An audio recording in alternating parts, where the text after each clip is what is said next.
Good morning everyone. आज हम class 10th chapter 8 exercise 8.1 trigonometry में अपना अगला टॉपिक पढ़ेंगे। एक्सरसाइज 8.1 में मैंने आपको क्वेश्चन नंबर 5 समझाया था और बताया था कि सभी क्वेश्चंस बिल्कुल एक जैसे हैं, बहुत सिंपल हैं। एक क्वेश्चंस भी आप उनको अच्छे से समझ लेंगे तो आपको सभी क्वेश्चंस समझ आ जाएंगे। ज़रूरत है प्रैक्टिस करने की। क्वेश्चंस को निकाल के देखिए, सिर्फ पढ़िए नहीं। तो चलिए अब मैं क्वेश्चन नंबर 6 आपको समझाने की कोशिश करता हूँ। ये जैसा कि एक एग्ज़ाम्पल आपको समझाया था, बिल्कुल उसी से मिलता जुलता है, थोड़ा सा फ़र्क है। तो चलिए मैं इस क्वेश्चंस को समझाने की कोशिश करता हूँ, ध्यान दीजिए। ये question number 6 exercise 8.1। If angle A and B are acute angles, अगर ए और बी एक्यूट एंगल्स दे रखे हों तो ये कहता है सच दैट, और इस प्रकार से दे रखे हैं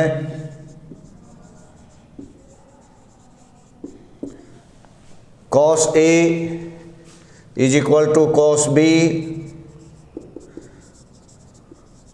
ये दे रखा है such that, then show that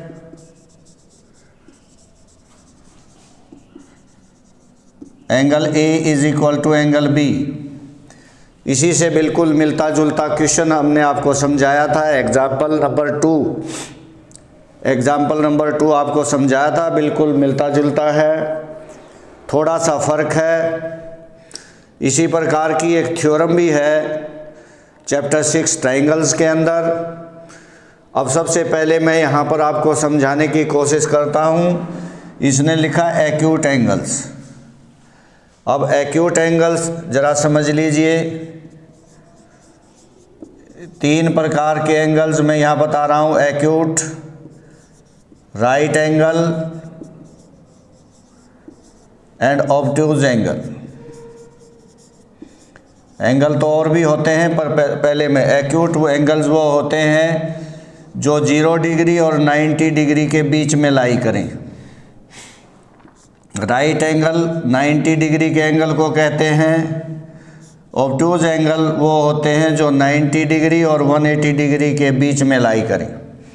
90 से बड़ा, 180 से छोटा, 90 से बड़ा, 180 से छोटा। ये 90 डिग्री होता है, ये 0 से बड़ा और 90 से छोटा। 0 डिग्री को 0 डिग्री एंगल कहते हैं, 0 एंगल कहेंगे। अगर 180 से बड़ा एंगल हो, 360 से छोटा हो इनके बीच का, उसको रिफ्लेक्स एंगल कहेंगे। रिफ्लेक्स एंगल ये होता है 180 से बड़ा और 360 से छोटा। और कंप्लीट एंगल कौन सा होता है?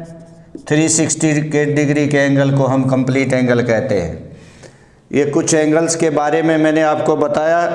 एक्चुअली इनके बारे में आप ऑलरेडी पढ़ चुके हैं छोटी क्लासेस में। ये तो थोड़ा सा समझाना बताना था ताकि आपको याद आ जाए। तो हमने क्या करना है इसके अंदर, इस क्वेश्चन के अंदर एक ट्राइंगल बनानी है। तो चलिए वो ट्राइंगल बना लेते हैं। जो ए और बी एंगल्स इनको आप नीचे रख लीजिए, जो हमने सिद्ध करने हैं। ये सी लिख लीजिए, सी, और सी से इस पर एक परपेंडिकुलर डालिए, CD। और इसमें एक कंस्ट्रक्शन और है कि AC को E तक बढ़ाइए, इस तरह बढ़ाइए कि जो BC है उतना ही EC भी हो, और इसे मिला लीजिए। ये कंस्ट्रक्शन है। तो हम क्या लिखेंगे? Draw CD perpendicular to AB and extend AC to E such that EC is equal to BC and join EB। ये आपने कंस्ट्रक्शन करनी है। Draw CD perpendicular to AB and extend AC को बढ़ाइए कहाँ तक, E तक। इस प्रकार बढ़ाइए कि BC और EC की लेंथ सेम हो जाए और EB को ज्वाइन कर दीजिए। उम्मीद है ये पॉइंट आपको क्लियर हो गया होगा। अब हमारे पास दो राइट एंगल ट्राइंगल हैं, एक ये है और दूसरी ये है। क्योंकि मैंने बताया था कि ट्रिग्नोमेट्री में हम राइट एंगल ट्राइंगल का ही प्रयोग सीखेंगे, साइड्स एंड एंगल्स के बारे में हम सीखेंगे। अब ज़रा गिवन क्या है, कॉस ए। तो कॉस ए हमारा क्या होगा, पहले हम एक वैल्यू ले लेते हैं। Cos A is equal to cos B given. आपको मैंने इन रेशोज़ के बारे में बताया था, बेस अपॉन हाइपोटेन्यूज। और बेस कौन सा, जैसे कॉस ए इस ट्राइंगल में है ADC में, तो बेस कौन सा होगा जिसके साथ ए मिला हुआ है ये, और परपेंडिकुलर ये, तो हाइपोटेन्यूज ये। तो क्या होगा AD अपॉन AC, और इसका बेस BD, B के साथ BD अपॉन BC। अब अभी आप यहाँ देखिए BC is equal to EC, तो हम यहाँ ले लेंगे AD upon AC is equal to BD upon EC, क्योंकि BC is equal to EC by construction. यहाँ भी आप लिख सकते हैं कि जो कॉस होता है, कॉस थीटा, वो होता है base upon hypotenuse, base upon hypotenuse. उम्मीद है ये चीज़ क्लियर होगी। चलिए अब आगे बढ़ते हैं। अब हम क्या ले लें, इसको अल्टरनेंडो कहते हैं कि इस BD को तो ले आओ AC की जगह पे और AC के ले जाओ BD की जगह पे। इसको कहते हैं बाय अल्टरनेंडो। अल्टर कर दिया इनको हमने, इनको भी कर सकते हैं पर ज़रूरत इनकी है। क्यों किया, क्योंकि थ्योरम 6.2 लगेगी, कहाँ पर लगेगी, ट्राइंगल पर लगेगी। अब देखो AD upon BD ratio, AB का रेशो D पॉइंट पे AD DB, AC EC, तो ये रेशो बराबर ये रेशो। तो ट्राइंगल ABE में आपने देखा कि इसकी दो साइड का रेशो सेम है। जब दो साइड का रेशो सेम है तो जो रेशो बनाने वाले पॉइंट्स हैं और उनको जो लाइन सेगमेंट मिलाता है वो तीसरी के पैरेलल हो जाएगा। तो यहाँ पर लिखेंगे इसलिए CD is perpendicular to EB by theorem 6.2, जो आपने 10th क्लास चैप्टर 6 में सेकंड थ्योरम है। कन्वर्स ऑफ BPT भी इसको बोल सकते हैं हम। तो अब ज़रा देखिए, CD और EB पैरेलल हो गया, then angle 1 is equal to angle 2। क्या कहोगे इनको, कॉरस्पॉन्डिंग एंगल्स। ये दोनों पैरेलल हैं और ये एंगल क्या होंगे, कॉरस्पॉन्डिंग। इसी तरह angle 1 is equal to angle 3, इसको क्या कहोगे, अल्टरनेट इंटीरियर एंगल्स। क्यों, Z आकार में। अब जरा देखें, इससे आगे मैं आपको बता रहा हूं। अब आप देखेंगे angle 2 is equal to angle 3, इसको नंबर 3 ले लें, क्योंकि BC is equal to EC। यह बाई कंस्ट्रक्शन हमने किया था, BC is equal to EC।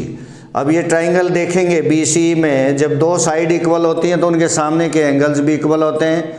ये आप सिद्ध कर चुके हैं।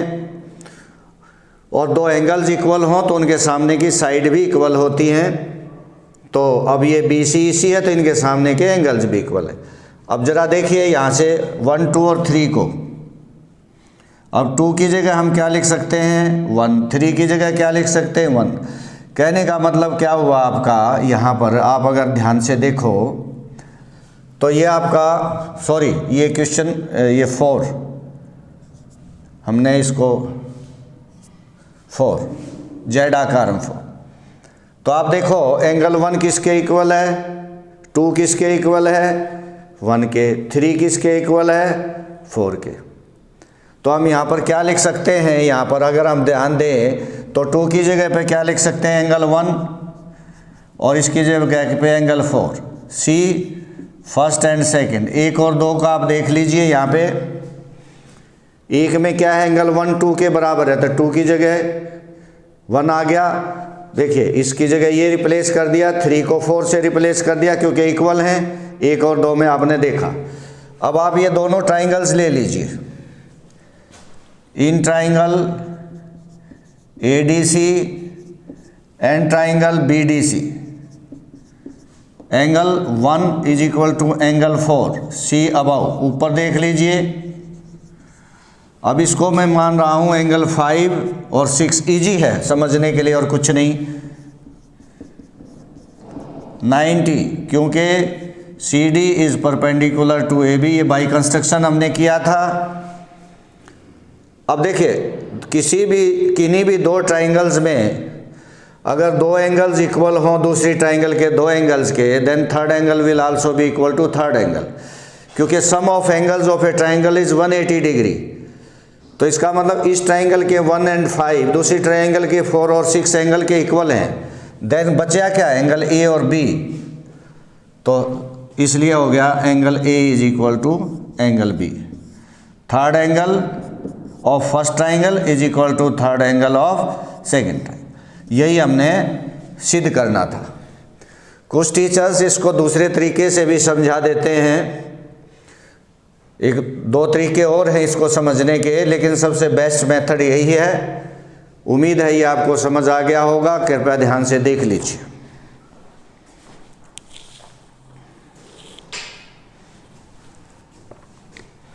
चलिए हम अब 1-2 क्वेश्चन और लेते हैं, और इस 8.1 एक्सरसाइज में कुछ ऐसा है नहीं कि जो क्वेश्चन नंबर 5 मैंने समझाया अगर वो अच्छे से समझ आ गया तो एक अलग से ये क्वेश्चन था वो भी मैंने आपको समझा दिया, इससे रिलेटेड एक एग्जाम्पल भी आपको समझा दिया। अभी कुछ भी ऐसा नहीं है जो आपको समझना आए। खैर चलो फिर भी हम एक क्वेश्चन और ले लेते हैं इसके अंदर कि कोई ट्राइंगल ले लेते हैं हम कि कोई triangle ABC right angle at B। ये मैं एक क्वेश्चन और ले रहा हूं आपका, क्वेश्चन नंबर 9 में क्या है, कोई ट्राइंगल है ABC जो राइट एंगल एट B है। ये 2 एक्यूट एंगल हो गए। मैंने बताया था कि राइट एंगल के सामने की साइड को हाइपोटेन्यूज कहते हैं, और जो अगर सी दे रखा है साइन C कोस C, तो ये बेस ये हो जाएगा परपेंडिकुलर। ये भी मैंने बताया था कि एक्यूट एंगल के अकॉर्डिंग ही आपका जो है बेस और परपेंडिकुलर में चेंज आएगा, और वही हम गलतियां करते हैं। इसने आगे कहा है कि tan A is equal to 1/√3। तो क्या कहता है कि वैल्यू बताओ, वैल्यू निकालो sine A cos C plus cos A sine C। दूसरी चीज इसने कहा है इसके अंदर cos A cos C plus minus sine A sine C। अगर इन चीज़ों को भी आप समझ लोगे, ये क्वेश्चन भी समझ लोगे, तो सभी कुछ इसमें क्लियर हो जाएगा। कुछ भी ऐसा नहीं बचेगा जो आपको समझना है। तो सबसे पहले आप tan A है गिवन है, इसके अकॉर्डिंग चलेंगे। तो tan A is equal to 1/√3। तो tan A क्या होगा, मैंने बताया था, पंडित बद्री प्रसाद हर हर बोले, तो परपेंडिकुलर अपॉन बेस। तो परपेंडिकुलर अपॉन बेस A है, A तो ये इसके सामने परपेंडिकुलर हो गया, तो जो BC कहलाएगा और AB बेस हो जाएगा। या यूं समझ लीजिए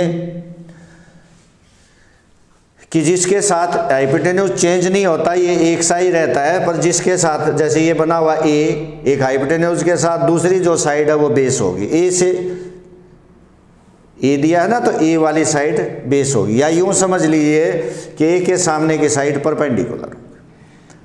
अब यहाँ पर इसको मान लेंगे हम, let B C is equal to K and A B is equal to √3 K. कोई भी अननोन वैल्यू के या एक्स या वाई कुछ भी आप मान लें, इसको सिंगल ना माने।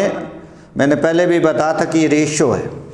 अब दो साइड तो हमने ये हो गई, तो मैंने कहा था इन सभी क्वेश्चंस के अंदर थर्ड साइड की भी नीड होगी। मतलब ए बी सी है, ए बी रेशियो के अकॉर्डिंग की वैल्यू हमने एज्यूम कर ली, के लगा करके ए सी निकालना है। पाइथागोरस थ्योरम का प्रयोग करेंगे, हर एक क्वेश्चन के अंदर आप ऐसा करेंगे, पाइथागोरस थ्योरम। तो ए बी कितना है आपका √3 के, और बी सी कितना है आपका के, तो √3 स्क्वायर से रूट हट जाएगा, कितना हो गया ये 4k स्क्वायर, 3 और 1 4, तो ए सी कितना हो जाएगा square root, positive square root लेंगे तो 2k। अब आपके पास सभी साइड्स हैं, बी सी भी है, ए बी भी है और ए सी भी है। अब कुछ नहीं, अरे बहुत सिंपल है अब तो। अब ये वैल्यूज़ लिख लीजिए। जैसे पहली वैल्यू है number 1, sign A cos C plus cos A sign सी। देखिए साइन ए परपेंडिकुलर अपॉन हाइपोटेन्यूज होता है, तो ए वाली साइड को छोड़ दो, ए वाली साइड ये दो इसे छोड़ दो, तो परपेंडिकुलर कौन सा होगा जिसमें ए नहीं है, तो B C upon A C, cos सी सी वाली साइड, तो बेस अपॉन हाइपोटेन्यूज, तो बेस कौन सा होगा सी वाली side, B C upon A C, plus cos A अब यहाँ बदल गया, तो देखो परपेंडिकुलर और बेस बदलने का तरीका बता रहा है। ए यहाँ आ गया तो बेस हो गया ए बी, हाइपोटेन्यूज तो बदलेगा नहीं। साइन सी आ गया तो इसे छोड़ करके सामने क्या होगा परपेंडिकुलर, देखो बदल गया ना यहाँ पे। यहाँ देखो साइन ए में क्या था ऊपर बी सी, और सी में क्या आ गया ए बी, बदल गया बेस एंड। अब कृपया देखो B C into B C, B C square नीचे होगा ए सी स्क्वायर, और प्लस ऊपर होगा A B square upon A C square. देखा जाए तो पाइथागोरस से कट के 1 हो जाएंगे, फिर भी हम इनकी वैल्यू रखेंगे। तो बी सी स्क्वायर अर्थात के स्क्वायर और a C square 4k square, a B square 3k square और a C square 4k square. K square से k square cancel, 1/4 3/4 4/4 that is equal to 1। तो इसकी वैल्यू क्या आ गई जी 1। आगे अब फार्मूला भी देखेंगे, sine square theta plus cos square theta is equal to 1, ये उसी में बताया इसने। उम्मीद है ये वैल्यू आपको समझ आ गई होगी। तो बिल्कुल सेकंड भी इससे बिल्कुल मिलती जुलती वैल्यूज़ है, उम्मीद है ये आप कर पाएंगे। बहुत आसान सा सवाल है। तो जितनी भी ज़्यादा प्रैक्टिस आप करेंगे उतना ही आपके लिए अच्छा होगा। तो मैं पढ़ने की कोशिश ना करें, समझने की कोशिश करें, लिखने की कोशिश करें। हम क्वेश्चंस को पढ़ते हैं और छोड़ देते हैं। हमें कई बार लगता है कि समझ आ गया, पर ऐसा होता नहीं है। जब उसको लिखने बैठेंगे तो टाए फिश, कुछ भी समझ नहीं आता। तो इसलिए प्रैक्टिस करें, लिखने की प्रैक्टिस करें, क्वेश्चंस को विचार करें और उसको पेन और कॉपी ले करके सॉल्व करने की कोशिश करें। चलो आपको एक लास्ट क्वेश्चन और आपको बता रहा हूँ, फिर 8.1 आपकी फिनिश हो जाएगी। ये क्या है, एक ट्राइंगल है P Q R, right angled at Q.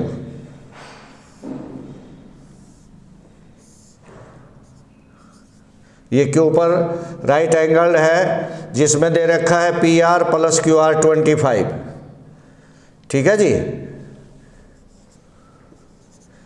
P R plus Q R is equal to 25 centimetre दे रखा है इसने। और पी क्यू 5 सेंटीमीटर दे रखा है इसने। तो इसने कहा है साइन पी, कॉस पी और टेन पी की वैल्यू निकालिए। पी को यहाँ रखो, कोई फ़र्क नहीं पड़ता, यहाँ रख लोगे तो भी, यहाँ रख लोगे कहीं भी हो सकता है। तो सबसे पहले मैंने कहा था, जैसे ये देखिए इसने क्या दे दिया, P R plus Q R is equal to 25। तो इसको इधर ले जाइए, क्यू आर इधर आकर क्या हो जाएगा, माइनस हो जाएगा, इसे 1 मान लीजिए। अब पाइथागोरस थ्योरम लगाइए। क्या है Pythagoras theorem, P Q square plus Q R square is equal to P R square, Pythagoras theorem. Right angle triangle पर ही लगती है, base square plus perpendicular square is equal to hypotenuse square, जो छठे chapter में आपने सिद्ध भी कर ली होगी, नहीं तो इसके बाद नेक्स्ट टॉपिक हम उसी को लेंगे। तो पी क्यू दे रखा है 5, क्यू आर गिवन नहीं है, पी आर की वैल्यू आप यहाँ से देख लें, 25 minus Q R whole square using 1। अब इसे 5 का square 25, A square plus B square minus 2ab, formula है a माइनस बी का whole square, A square plus B square, ये a है ये b minus 2ab। Q R को इधर लाएंगे, कैंसिल हो जाएगा, 50 क्यू आर इधर ले आओ, 25 को इधर ले जाएंगे, माइनस हो जाएगा, साइन चेंज। तो Q R is equal to, ये कितना हो गया, 600 रह गया, 25 माइनस कर दें, कट गया, ये 12 हो गया। तो क्यू आर की वैल्यू 12 सेंटीमीटर। अब 1 से पी आर की क्या वैल्यू होगी, 25 minus 12 is equal to 13 centimetre. अब आपके पास तीनों साइड है, पी आर 13 आ गया, देखिए यहाँ पे पी क्यू 5 गिवन था, क्यू आर 12 आ गया। तो वैल्यू जी तो निकालनी बच गई। तो देखिए अब क्या है, साइन पी, जहाँ P है, P के साथ वाला बेस, और जो जिसमें P नहीं है, QR में P नहीं है, वो परपेंडिकुलर, तो QR upon PR, perpendicular upon, तो 12 अपॉन 13। दूसरा है cos P, 20 PQ हो गया upon PR, base upon hypotenuse, तो 5/13। और तीसरा इसने कहा है 10p, परपेंडिकुलर अपॉन बेस। तो परपेंडिकुलर मैं बार बार बोल रहा हूँ ताकि बेस और परपेंडिकुलर में आप डिफरेंस समझ लें और गलती ना करें। तो जो p है उसे छोड़ दो, जो p बगैर p की साइड है कौन सी है, QR, वो परपेंडिकुलर। अगर यहाँ p लिखा है तो उस साइड को छोड़ दो जो p के साथ है, वो साइड ले लो जो उसमें p नहीं है, वो QR है, वो आपका परपेंडिकुलर है। अगर यहाँ R होता तो R वाली साइड को छोड़ दो तो बच गई PQ, वो परपेंडिकुलर हो जाता। तो परपेंडिकुलर अपॉन हाइपोटेन्यूज, तो परपेंडिकुलर क्या होगा, परपेंडिकुलर अपॉन बेस, 10 में परपेंडिकुलर, ये हो गया बेस PQ। तो QR कितना, आपने देखा QR कितना है 12 और बेस कितना है 5। तो ये आपका क्वेश्चन नंबर 10 एक्सरसाइज 8.1 हमने कंप्लीट कर ली है आज। उम्मीद आपको समझ आ गई होगी। केवल ज़रूरत है प्रैक्टिस की, कृपया प्रैक्टिस करें। और अगर कोई भी प्रॉब्लम समस्या आपको आती है तो आप मुझसे कांटेक्ट करें, कांटेक्ट नंबर के ज़रिए या व्हाट्सएप के ज़रिए। Thank you, have a nice day.